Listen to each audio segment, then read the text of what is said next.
যেই রাজপ্রাসাদে সুখ আর সম্পদের কোনো অভাব নেই, সেই প্রাসাদের সুন্দরী রানী এক সামান্য চাকরের কাছে নিজের ভালোবাসা সঁপে দিয়েছিল।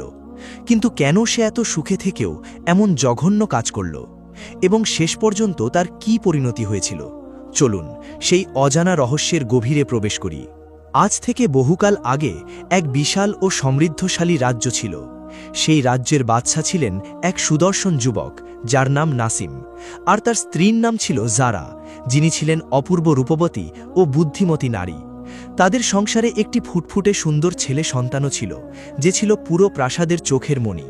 ধন, সম্পদ, সৈন্য, সামন্ত, দাস দাসী, ক্ষমতা, এক কথায় তাদের জীবনে কোনো কিছুর অভাব ছিল না। রাজ্যের সাধারণ প্রজাদের চোখে তারা ছিল পৃথিবীর সবচেয়ে সুখী দম্পতি। কিন্তু প্রাসাদের চার দেওয়ালের ভেতরের গল্পটা ছিল সম্পূর্ণ ভিন্ন এবং মর্মান্তিক। রাজা নাসিম তার রাজ্য পরিচালনায় এতটাই নিমগ্ন থাকত যে সে তার স্ত্রী জারাকে কোনো সময়ই দিত না। সকাল থেকে গভীর রাত পর্যন্ত সে মন্ত্রী, সেনাপতি ও রাজ্যের গণ্যমান্য ব্যক্তিদের সাথে বৈঠকে ব্যস্ত থাকত। এভাবে দিন যায়, সপ্তাহ যায়, মাস যায়, কিন্তু স্বামীর সান্নিধ্য থেকে জারা ক্রমশ বঞ্চিত হতে থাকে। স্ত্রী হিসেবে জারা তার স্বামীর কাছে একটু সময় চাইত, ভালোবাসা চাইত, কিন্তু রাজা সব সময় তাকে প্রত্যাখ্যান করত। গভীর রাতে রাজা নাসিম যখন ক্লান্ত হয়ে কক্ষে ফিরত, তখন রানী জারা তার জন্য অপেক্ষায় বসে থাকত। কিন্তু বিছানায় বসে জারা যখন স্বামীর হাতটা ধরত, তখন রাজা বিরক্ত হয়ে হাত সরিয়ে নিত এবং বলত, আমার কাঁধে পুরো রাজ্যের দায়িত্ব, সারাদিন প্রজাদের ভালো মন্দের চিন্তা করতে হয়, তোমার এসব আবেগী আর ভিত্তিহীন কথার উত্তর দেওয়ার সময় আমার নেই। তোমার তো কোনো কিছুর অভাব নেই, তাহলে কেন এত অভিযোগ করো? দয়া করে আমাকে বিশ্রাম করতে দাও। অতপর ধীরে ধীরে তাদের মধ্যে মানসিক ও শারীরিক দূরত্ব এক বিশাল আকার ধারণ করতে লাগল। মাসের পর মাস পেরিয়ে যেত, কিন্তু স্বামী স্ত্রীর মধ্যে কোনো শারীরিক অন্তরঙ্গ মুহূর্ত তৈরি হতো না। একই ছাদের নিচে, একই বিছানায় শুয়েও তাদের মধ্যে যেন হাজার মাইলের দূরত্ব ছিল। রানী জারা প্রায় সময় রাতের কান্না করত। তার যৌবন আর সৌন্দর্য সবকিছুই যেন প্রাসাদের অন্ধকারে বিলীন হচ্ছিল। এক পর্যায়ে জারা অপারগ হয়ে রাজাকে বলল, সম্পদ আর ক্ষমতা দিয়ে তো একজন নারীর মন ভরে না। আমি তোমার স্ত্রী, এই বিশাল প্রাসাদের সোনা দানা আমার কোনো কাজে আসবে না যদি তুমি আমার পাশে না থাকো। আমি শুধু তোমাকেই প্রয়োজন, আমি তোমাকে আমার মতো করে পেতে চাই। কিন্তু তারপরেও রাজা নাসিমের কোনো পরিবর্তন হলো না। তার কাছে রাজ্যের সীমানা বাড়ানো আর ক্ষমতা টিকিয়ে রাখাই যেন একমাত্র লক্ষ্য ছিল। স্ত্রীর অভিমানকে সে নিছক ছেলেমানুষই বলে উড়িয়ে দিল। এভাবে জারার ভেতরের একাকিত্ব ধীরে ধীরে এক গভীর হতাশায় রূপ নিতে শুরু করল। প্রাসাদের বিশাল প্রাচীরের ভেতর জারা নিজেকে একজন অসহায় বন্দিনীর মতো অনুভব করতে লাগল, যার সবকিছু আছে, কিন্তু দিন শেষে মনের কথা বলার মতো আপন কেউ নেই। জারা তার সন্তানের দিকে তাকিয়ে নিজেকে সান্ত্বনা দেবার চেষ্টা করত ঠিকই, কিন্তু একজন যুবতী নারীর হৃদয়ের যে শূন্যতা, তা তো কেবল স্বামীর ভালোবাসাই পূরণ করতে পারে। এদিকে রাজা নাসিম প্রাসাদের জন্যে নতুন একজন চাকরকে নিয়োগ দেয়। ছেলেটি দেখতে অতি সাধারণ হলেও তার আচরণ ছিল খুব চটপটে এবং সে মানুষের মন খুব দ্রুত পড়তে পারত। সে রানীর মহলের তদারকির দায়িত্বে ছিল, তাই সে খুব দ্রুতই জারার বিষণ্ণ মুখ ও একাকিত্ব বুঝতে পারে। যখন নাসিম প্রাসাদের বাইরে বা দরবারে ব্যস্ত থাকত, তখন এই চাকরটি জারার আশেপাশে ঘোরাঘুরি করত এবং বিভিন্ন কাজে সাহায্য করার উসিলায় তার মনোযোগ আকর্ষণের চেষ্টা করত। তারপর ধীরে ধীরে তাদের মধ্যে কথাবার্তা শুরু হয়। প্রথমে খুব সাধারণ রাজকার্যের কথা, কিন্তু দ্রুতই তা ব্যক্তিগত রূপ নেয়। ফলে চাকরটি সুযোগ পেলেই জারার রূপের প্রশংসা করত, তার মন ভালো করার জন্যে মিষ্টি মিষ্টি কথা বলত।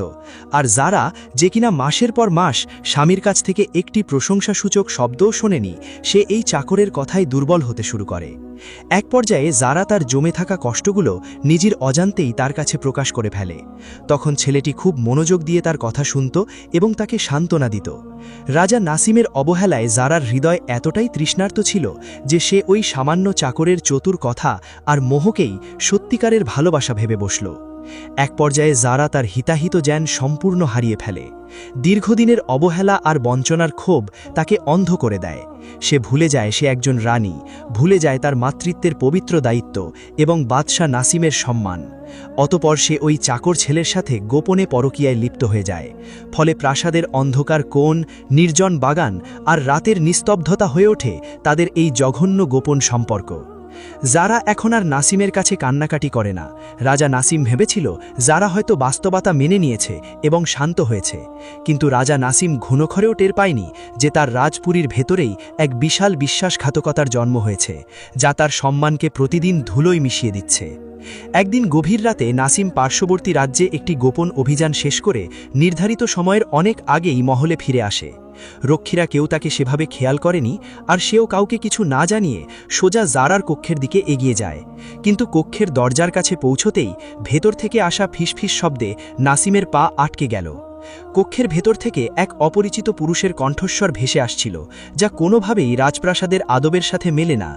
রাজা নাসিম দরজার কপাট সামান্য সরিয়ে ভেতরে তাকিয়ে দেখল তার আদরের স্ত্রী, এই রাজ্যের রানী যারা, এক সামান্য চাকরের সাথে অত্যন্ত ঘনিষ্ঠ অবস্থায় লিপ্ত। এই দৃশ্য দেখে রাজা নাসিমের পায়ের তলা থেকে যেন মাটি সরে গেল। তার মাথার ভেতর তখন আগুনের শিখা জ্বলছে, কিন্তু সে চিৎকার করল না, বরং এক নিস্তব্ধ পাথরের মূর্তির মতো দাঁড়িয়ে রইল। তার চোখ দিয়ে অঝোর ধারায় পানি ঝরতে লাগল। যে স্ত্রীকে সে অগাধ বিশ্বাস করত, যে স্ত্রীকে সে এই রাজ্যের সেরা মর্যাদা দিয়েছিল, সে এভাবে তাকে ধোঁকা দিল। তারপর রাজা নাসিম সজোরে লাথি মেরে দরজা খুলে ভেতরে প্রবেশ করল। তখন জারা আর সেই চাকরটি ভয়ে কিংকর্তব্য বিমূঢ় হয়ে পড়ল। জারা থরথর করে কাঁপতে কাঁপতে বিছানা থেকে নেমে নাসিমের পায়ে আছড়ে পড়ল, কিন্তু নাসিমের চোখে তখন কোনো দয়া ছিল না। অতপর রাজা ইশারা দিতেই বাইরে থেকে রক্ষীরা ঘরে ছুটে এলো। তখন রাজা নাসিম কোনো বিচার বা কথা ছাড়াই ওই বিশ্বাসঘাতক চাকরকে শেষ করে দেবার আদেশ দিল। অতপর শুরু হলো নাসিমের জীবনের সবচেয়ে যন্ত্রণাদায়ক রাত। সে সারা রাত তার সিংহাসনে বসে রইল। তার সামনে যারা হাত জোড় করে কাঁদছিল, ক্ষমা ভিক্ষা করছিল, কিন্তু নাসিমের কোনো সাড়া নেই। তখন রানী যারা বলল, আমি ভুল করেছি নাসিম, আমাকে ক্ষমা করো, তোমার অবহেলা আমাকে এই পাপের পথে ঠেলে দিয়েছে। এটা শুনে রাজা নাসিম বলল, আমার অবহেলা? আমি কি তোমাকে খেতে দেইনি, পরার কাপড় দেইনি, নাকি কোনো অভাব রেখেছি? তোমার জন্যে আমি পুরো রাজ্য শাসন করি, আর তুমি আমার সম্মানে কালি লেপে দিলে। অতঃপর রাজা নাসিম স্থির করল সে জারাকে মৃত্যুদণ্ড দেবে না, কারণ সে জানত মৃত্যু হবে জারার জন্য খুব সহজ শাস্তি। তাই পরের দিন সকালেই রাজদরবারে সবাইকে ডাকা হলো। তারপর রাজা নাসিম ঘোষণা দিল, রানী জারা তার পবিত্রতা ভঙ্গ করেছে এবং রাজবংশের মুখে চুনকালি দিয়েছে। অতএব তাকে এই মুহূর্ত থেকে নির্বাসিত করা হলো। তাকে সমুদ্রের মাঝখানে এক জনমানবহীন পরিত্যক্ত দ্বীপে নামিয়ে দিয়ে আসা হবে। সেখানে কোনো মানুষ নেই, কোনো খাদ্য নেই, তাকে আজীবন সেখানেই একাকী কাটাতে হবে। এই সিদ্ধান্ত শুনে প্রাসাদের সবাই যেন স্তম্ভিত হয়ে গেল। রানী জারার কোলের শিশুকে তার কোল থেকে কেড়ে নেওয়া হলো। জারার করুণ আর্তনাদ পুরো দরবারকে ভারী করে তুলল। সে তার সন্তানের জন্য চিৎকার করে কাঁদছিল, কিন্তু রাজা নাসিমের হৃদয় আজ পাথর হয়ে গেছে। অতঃপর সৈন্যরা রানী জারাকে এক ছোট নৌকা করে সমুদ্রপথে রওনা দিল। বহু পথ পাড়ি দেওয়ার পর তারা এক নির্জন ভয়ঙ্কর দ্বীপে এসে পৌঁছাল। সেখানে চারদিকে শুধু ধুধু বালি আর ঘন জঙ্গল, বন্য পশুর ডাক আর সমুদ্রের গর্জনে দ্বীপটি যেন এক জীবন্ত জাহান্নাম। তারপর সৈন্যরা জারাকে সেই দ্বীপে রেখে চলে গেল। জারা তখন একা দাঁড়িয়ে দেখল দিগন্তে মিলিয়ে যাচ্ছে নৌকাটি। তার সমস্ত রাজকীয় অলঙ্কার, সুন্দর পোশাক এখন অর্থহীন। তার ক্ষুধার জ্বালায় পেট চুইচুই করছিল, কিন্তু খাওয়ার মতো কিছুই ছিল না। অতঃপর রাতের বেলা দ্বীপে ঘুটঘুটে অন্ধকার নেমে এলো। চারদিকে নাম না জানা পোকার আওয়াজ আর অচেনা পশুর চলাচলের শব্দ। এক পর্যায়ে সে একটি গাছের নিচে গুটিসুটি মেরে পড়ে রইল। তার মনে হতে লাগল এটাই হয়তো তার শেষ রাত। অতঃপর এভাবে 3 দিন কেটে গেল। যারা ক্ষুধার যন্ত্রণায় অস্থির, সে বুঝতে পারল দুনিয়ার কেউ তাকে বাঁচাতে আসবে না। সে যে পাপ করেছে তার কোনো ক্ষমা নেই মানুষের কাছে। কিন্তু হঠাৎ সে উপলব্ধি করল সে নাসিমের কাছে ক্ষমা চেয়েছে, কিন্তু যে সৃষ্টিকর্তা তাকে জীবন দিয়েছেন, যার আইন সে অমান্য করেছে, আর কাছে তো ক্ষমা চায়নি। তাই যারা দুর্বল শরীরে টলটলেটে সমুদ্রের ধারে গিয়ে বসল। সে আকাশের দিকে তাকিয়ে হাউমাউ করে কাঁদতে লাগল। সে চিৎকার করে বলল, হে আল্লাহ, আমি চরম পাপী। আমি আমার স্বামীর সাথে বিশ্বাসঘাতকতা করেছি, আমার সন্তানের প্রতি অন্যায় করেছি। নাসিম আমাকে ক্ষমা করেনি, কিন্তু তুমি তো রহমান, তুমি তো রহিম। আমাকে এই অন্ধকার থেকে পথ দেখাও। আমি তোমার কাছে খাঁটি মনে তওবা করছি। যদি আমাকে এখানে মরতেই হয়, তবে অন্তত তোমার ক্ষমা নিয়ে মরতে চাই। জারার কান্নায় সমুদ্রের বাতাস যেন ভারী হয়ে উঠল। বারবার নিজের ভুলের জন্য অনুশোচনা করতে লাগল। এভাবে দীর্ঘক্ষণ তওবা করার পর সে এক ধরনের প্রশান্তি অনুভব করল। ঠিক সেই মুহূর্তে হঠাৎ এক জাদুকরী আলো চারদিক আলোকিত করে তুলল। বাতাস থেকে সুগন্ধ ছড়িয়ে পড়ল। তখন যারা চোখ খুলে দেখল, তার সামনে ডানাওয়ালা এক অপূর্ব সুন্দরী নারী দাঁড়িয়ে আছে, আর তার চারপাশ থেকে এক ঐশ্বরিক আলো বিচ্ছুরিত হচ্ছে। যারা তাকে দেখে ভয় পেয়ে পিছিয়ে গেল। তখন সেই নারী মিষ্টি হেসে বলল, ভয় পেও না যারা, আমি একটি পরী। তোমার সত্যিকারের অনুশোচনা আর চোখের পানি আসমান পর্যন্ত পৌঁছেছে। আল্লাহ তোমার তওবা কবুল করেছেন এবং আমাকে পাঠিয়েছেন তোমার সহায়তায়। এখন থেকে তুমি আর একা নও, আমি তোমার বান্ধবী হয়ে সর্বদা তোমার পাশে থাকব। অতঃপর পরীটি তার হাত নাড়াতেই জারার সামনে এক স্বচ্ছ পানির ঝর্ণা আর সুস্বাদু ফলে ভরা বাগান তৈরি হল। যারা তখন অবাক হয়ে দেখল, এই মরুভূমি সদৃশ দ্বীপটি যেন জান্নাতের টুকরোয় পরিণত হয়েছে। তারপর পরীটি জারাকে জড়িয়ে ধরল। তখন জারার মনে হল তার সব ক্লান্তি আর পাপের বোঝা যেন ধুয়ে মুছে গেছে। কিন্তু সে জানত না, এই পরী কেবল তার জীবনই বাঁচাবে না, বরং তার জীবনের এক নতুন মোড় ঘটিয়ে দেবে, যা নাসিমের কল্পনাকেও হার মানাবে। অতঃপর পরীর নির্দেশনায় যারা নতুন করে বাঁচতে শুরু করল। যেই যারা কোনোদিন নিজের হাতে এক গ্লাস পানিও ঢেলে খায়নি, সে এখন নিজের হাতে ফলমূল সংগ্রহ করে এবং ঝর্ণার পানি আনে। পরী তাকে এই বন্য পরিবেশের নানা রহস্য আর গাছপালার ঔষধি গুণাবলী শেখাতে শুরু করল। একদিন পরী জারাকে দ্বীপের এক গোপন অংশে অদ্ভুত নীল রঙের ফুল দেখালো এবং জারাকে বলল, এই ফুল সাধারণ কোনো ফুল নয় যারা, এর নাম শিফা পুষ্প। এর নিঃশ্বাস মৃত্যু ছাড়া যে কোনো কঠিন রোগ নিরাময় করতে সক্ষম। আল্লাহ তোমাকে এখানে পাঠিয়েছেন শুধু শাস্তি দিতে নয়, হয়তো এতে কোনো বৃহত্তর উদ্দেশ্য আছে। অতঃপর দিন মাস গড়িয়ে বছর পার হতে লাগল। যারা এখন আর ওই হতাশ রানী নেই। প্রতিদিন সে 5 ওয়াক্ত নামাজ পড়ে, আল্লাহর কাছে কাঁদে আর নিজের সন্তানের মঙ্গলের জন্য দোয়া করে। রাতের নির্জনতায় যখন তার ছোট্ট ছেলের কথা মনে হতো, তখন তার বুক ফেটে কান্না আসত। কিন্তু সে জানত, এই বিচ্ছেদ তার নিজেরই কর্মফল। অতঃপর যারা তার অতীতকে মেনে নিয়ে বর্তমানের ইবাদত আর দ্বীপের পরিচর্যায় নিজেকে সঁপে দিল। পরী তাকে কখনো একা হতে দিত না, সব সময় এক বিশ্বস্ত বান্ধবীর মতো ছায়ার মতো পাশে থাকত। এদিকে প্রাসাদে বাদশাহ নাসিমের অবস্থা দিন দিন করুণ হতে শুরু করল। জারাকে নির্বাসনে পাঠানোর পর সে ভেবেছিল তার বুকের পাথরটা হয়তো নেমে যাবে। সে ভেবেছিল বিশ্বাসঘাতককে শাস্তি দিয়ে সে নিজের সম্মান আর মানসিক শান্তি পুনরুদ্ধার করতে পেরেছে। কিন্তু বাস্তবতা ছিল সম্পূর্ণ ভিন্ন। রাজা নাসিম যতবার তার শূন্য শয়নকক্ষে প্রবেশ করত, ততবার এক ভয়ানক একাকিত্ব তাকে গ্রাস করত। জারার সেই কান্নামাখা মুখ, তার ক্ষমা চাওয়ার দৃশ্য বারবার নাসিমের চোখের সামনে ভেসে উঠত। নাসিম ধীরে ধীরে উপলব্ধি করতে শুরু করল যে জারা অন্যায় ঠিকই করেছে, কিন্তু সেই অন্যায়ের বীজ তো সে নিজেই বপন করেছিল। যদি সে স্বামী হিসেবে তার দায়িত্ব পালন করত, যদি সে সামান্য একটু সময় আর ভালোবাসা জারাকে দিত, তাহলে জারা কখনো এই জঘন্য পথ বেছে নিত না। এই অপরাধবোধ নাসিমকে ভিতর থেকে কুড়ে কুড়ে খেতে লাগল। তার ওপর সবচেয়ে বড় আঘাতটি এলো তাদের একমাত্র সন্তানের দিক থেকে। মায়ের আদর থেকে বঞ্চিত ছোট্ট রাজপুত্র দিন দিন নিস্তেজ হতে শুরু করল। প্রাসাদের শত শত দাসী তাকে যত্ন করত, সেরা খাবার খাওয়াত, কিন্তু মায়ের সেই উষ্ণ পরশ তো আর কেউ দিতে পারত না। তাই ছেলেটি সব সময় চুপচাপ থাকত, কারো সাথে খেলাধুলাও করত না। একদিন হঠাৎ করেই রাজপুত্রের গায়ে প্রচণ্ড জ্বর এলো, এমন জ্বর যা কেউ কখনো দেখেনি। সারা শরীর আগুনে পুড়ছিল, আর সে ঘোরের মধ্যে শুধু মা মা বলে প্রলাপ বকছিল। রাজা নাসিম এই দৃশ্য দেখে পাগল হয়ে যাচ্ছিল। সে রাজ্যের সমস্ত বড় বড় চিকিৎসক আর হাকিমদের ডেকে আনল, কিন্তু কেউ তার ছেলের রোগ ধরতে পারল না। এক পর্যায়ে রাজপুত্রের অবস্থা দিন দিন মৃত্যুর দিকে ঢেলে পড়তে লাগল। তখন রাজা নাসিম বুঝতে পারল যে তার অঢেল সম্পদ, বিশাল সেনাবাহিনী আর রাজকীয় ক্ষমতা আজ তার নিজের ছেলের প্রাণ বাঁচাতে চরমভাবে ব্যর্থ। তাই সে সিংহাসন ছেড়ে ছেলের বিছানার পাশে মাটিতে বসে অঝরে কাঁদতে লাগল। ঠিক সেই চরম মুহূর্তে পাশের রাজ্য থেকে এক অতি বৃদ্ধ হাকিম প্রাসাদে উপস্থিত হলেন। তিনি রাজপুত্রের নাড়ি ধরে দীর্ঘক্ষণ চুপ করে রইলেন।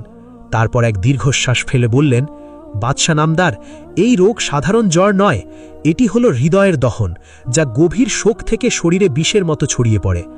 আমার জানা মতে এর কোনো সাধারণ ওষুধ নেই। এটা শুনে রাজা নাসিম চিৎকার করে বলল, আমি আমার সমস্ত রাজ্য আপনার নামে লিখে দেব হাকিম সাহেব, শুধু বলুন আমার ছেলেকে কিভাবে বাঁচাবো। তখন বৃদ্ধ হাকিম শান্তস্বরে বললেন, এই রোগের একটাই মাত্র ওষুধ আছে।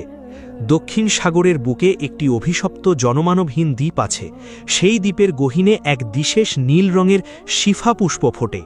যদি সেই ফুলের নির্যাস আজ থেকে 7 দিনের মধ্যে রাজপুত্রকে খাওয়ানো যায়, তবেই সে বাঁচবে। অন্যথায় তার মৃত্যু অবধারিত। এই কথাটি শোনা মাত্র রাজা নাসিমের পায়ের তলা থেকে যেন মাটি সরে গেল। দক্ষিণ সাগরের সেই অভিশপ্ত দ্বীপ, এটাই তো সেই দ্বীপ যেখানে রাজা তার স্ত্রী জারাকে মৃত্যুর মুখে রেখে এসেছিল। অতঃপর রাজা নাসিম সিদ্ধান্ত নিল সন্তানের জন্য সে নিজেই ওই দ্বীপে যাবে। তারপর রাজা একটি দ্রুতগামী জাহাজ প্রস্তুত করার বাহিনীকে নির্দেশ দিল। কিন্তু তার মনে তখন ঘুরপাক খাচ্ছিল, জারা কি এখনও বেঁচে আছে? আর যদি বেঁচেও থাকে, যেই নাসিম তাকে এমন নির্মম শাস্তি দিয়ে মৃত্যুর মুখে ফেলে এসেছিল, তাকে কি জারা ওই ফুল সহজে নিতে দেবে? অতঃপর প্রবল ঝড় তুফান আর সমুদ্রের ভয়াল গর্জন উপেক্ষা করে রাজা নাসিমের জাহাজ সেই দ্বীপের দিকে ছুটতে লাগল। প্রায় 3 দিন চলার পর অবশেষে দিগন্তে সেই দ্বীপের ছায়া দেখা গেল। রাজা নাসিম তখন একা জাহাজ থেকে সেই দ্বীপের তীরে নামল। সে ভেবেছিল এখানে এসে হয়তো সে জারার কঙ্কাল দেখতে পাবে, কিন্তু দ্বীপের ভেতরে পা রাখতেই সে অবাক হয়ে গেল। রাজা দেখল দ্বীপটি কোনোভাবেই অভিশপ্ত বা জনমানবহীন মনে হচ্ছে না।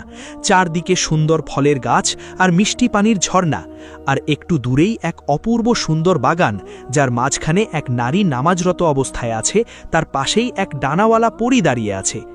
নাসিম তখন মন্ত্রমুগ্ধের মতো গুটি গুটি পায়ে সেদিকে এগিয়ে গেল, কিন্তু নারীটি যখন মুখ ফেরালো তখন নাসিমের বুকের ভেতরটা ছ্যাত করে উঠল।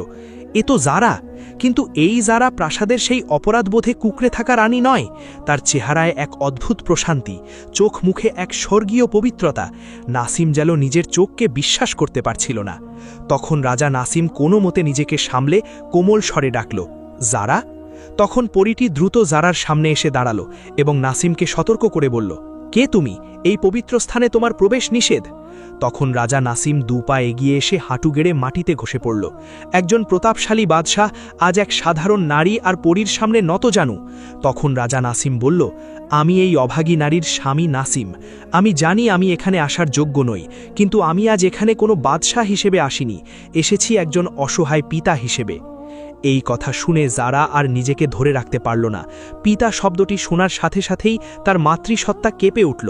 সে উদ্বিগ্ন কণ্ঠে জিজ্ঞেস করল, আমার ছেলে? আমার ছেলের কি হয়েছে? সে কেমন আছে?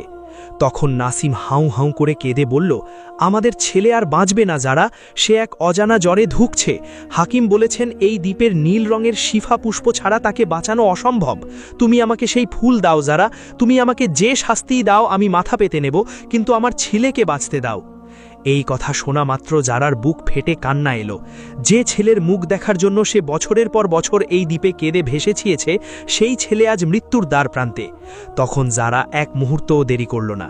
সে পরীর দিকে তাকিয়ে বলল, বান্ধবী, আমাকে এখনই সেই ফুল তুলতে হবে, আমার ছেলেকে বাঁচাতে হবে। কিন্তু পরী শান্ত কণ্ঠে বলল, জারা, তুমি তো জানো শিফা পুষ্প কোনো সাধারণ ফুল নয়। এই ফুল শুধু সেই তুলতে পারে যার অন্তর সম্পূর্ণ কলুষমুক্ত আর যার কোনো ক্ষোভ নেই। আর এই ফুল যার জন্য নিয়ে যাওয়া হবে তার অভিভাবককে এই ফুলের মূল্য চোকাতে হবে। তারপর পরীটি রাজা নাসিমকে বলল, বাদশাহ নাসিম, তুমি জারাকে তার পাপের শাস্তি দিয়েছিলে, কিন্তু তুমি নিজের পাপের কথা কখনো ভেবেছ? তোমার অবহেলা আর অহংকারী জারাকে সেই অন্ধকার পথে ঠেলে দিয়েছিল। তুমি নিজের রাজত্ব নিয়ে এতই অন্ধ ছিলে যে নিজের স্ত্রীর হৃদয়ের হাহাকার তোমার কানে পৌঁছায়নি। আজ তুমি ছেলের জন্য কাঁদছ, কিন্তু সেদিন জারার কান্নায় তোমার মন গলেনি। এই পবিত্র ফুল তুমি এমনি এমনি পাবে না। পরীর প্রতিটি কথা যেন চরম সত্য হয়ে রাজা নাসিমকে আঘাত করল। তখন নাসিম জারাকে দুহাত জোর করে বলল, জারা, আমি সত্যি অন্ধ ছিলাম। আমি শুধু তোমার ভুলটাই দেখেছি, কিন্তু সেই ভুলের পেছনের কারণটা আমি কোনোদিন বুঝতে চাইনি। আমি তোমাকে সময় দিইনি, তোমার ভালোবাসার মূল্য দিইনি। আমার অহংকার আজ আমার ছেলেকে মৃত্যুর মুখে ঠেলে দিয়েছে। আমাকে তুমি ক্ষমা করে দাও জারা, আল্লাহর কসম, আমি যদি আরেকবার সুযোগ পাই তাহলে আমি সব ঠিক করে দেব। তখন জারা দেখল রাজা নাসিমের এই অনুশোচনা কোনো অভিনয় নয়, বরং একজন বাদশাহের অহংকার আজ ধুলোয় মিশে গেছে। তাই জারার মনে নাসিমের প্রতি যে সামান্য অভিমানটুকু বেঁচেছিল তা মুহূর্তেই বিলীন হয়ে গেল। তাই জারা নাসিমকে বলল, আমি তোমাকে ক্ষমা করেছি নাসিম। এই নির্জন দ্বীপে আল্লাহ আমাকে শিখিয়েছেন কিভাবে ক্ষমা করতে হয়। চলো আমরা ফুল নিয়ে আসি। অতঃপর জারা, নাসিম এবং পরী সেই দ্বীপের গহীনে এক বিশেষ গুহার দিকে এগিয়ে গেল। গুহার ভেতরে প্রবেশ করতেই এক অদ্ভুত নীল আলোয় তাদের চোখ ধাঁধিয়ে গেল। গুহার ঠিক মাঝখানে এক স্ফটিকের পাথরের ওপর ফুটে আছে সেই আশ্চর্য শিফা পুষ্প। ফুলটি থেকে এক মিষ্টি সুবাস ছড়াচ্ছিল, যা নাসিমের শরীরের সব ক্লান্তি মুহূর্তেই দূর করে দিল। তখন যারা ধীরে ধীরে এগিয়ে গিয়ে ফুলটি তোলার জন্য হাত বাড়ালো। যেহেতু যারা এখন সম্পূর্ণ নিষ্পাপ এবং তার তাওবা কবুল হয়েছে, তাই ফুলটি খুব সহজেই তার হাতে চলে এলো। তারপর যারা ফুলটি নাসিমের হাতে তুলে দিয়ে বলল, যাও নাসিম, দ্রুত ফিরে যাও, আমাদের ছেলেকে বাঁচাও। কিন্তু নাসিম ফুলটি হাতে নিয়েও দাঁড়িয়ে রইল এবং সে জারার দিকে করুণ চোখে তাকিয়ে বলল, তুমি কি আমার সাথে যাবে না? আমাদের ছেলের যখন জ্ঞান ফিরবে, সে তোমাকেই প্রথম দেখতে চাইবে। তুমি ছাড়া আমার এই জীবন, এই রাজত্ব সব অর্থহীন। এটা শুনে জারা চুপ করে রইল এবং একবার পরীর দিকে তাকালো। তখন পরীটি মৃদু হেসে বলল, তোমার পরীক্ষা শেষ হয়েছে যারা, তুমি চাইলে এখন তোমার সংসারে ফিরে যেতে পারো। আল্লাহ তোমার প্রতি সন্তুষ্ট, কিন্তু মনে রেখো, দুনিয়ার জীবন এক বিশাল পরীক্ষা, সঠিক পথে থেকো। অতঃপর রাজা নাসিম ও জারা সেই জাদুকরী শিফা পুষ্প নিয়ে দ্রুত জাহাজে ফিরে এলো। তারপর জাহাজের পাল তুলে রওনা হলো প্রাসাদের দিকে। জাহাজটি প্রচণ্ড বেগে ছুটতে লাগল, কিন্তু মাঝপথে হঠাৎ করেই আকাশ কালো মেঘ দিয়ে ঢেকে গেল এবং সমুদ্রের জলরাশি ভয়ঙ্কর রূপ ধারণ করল। এক বিশাল সামুদ্রিক ঝড় তাদের জাহাজের দিকে ধেয়ে আসতে শুরু করল। বাতাস আর ঢেউয়ের গর্জনে মনে হচ্ছিল এই বুঝি জাহাজটি টুকরো টুকরো হয়ে যাবে। প্রিয় বন্ধুগণ, গল্পটি আজকের মতো এই পর্যন্তই। দ্বিতীয় পর্ব দেখতে চাইলে কমেন্ট বক্সে মতামত দিন। সবাই ভালো থাকবেন। আল্লাহ হাফেজ।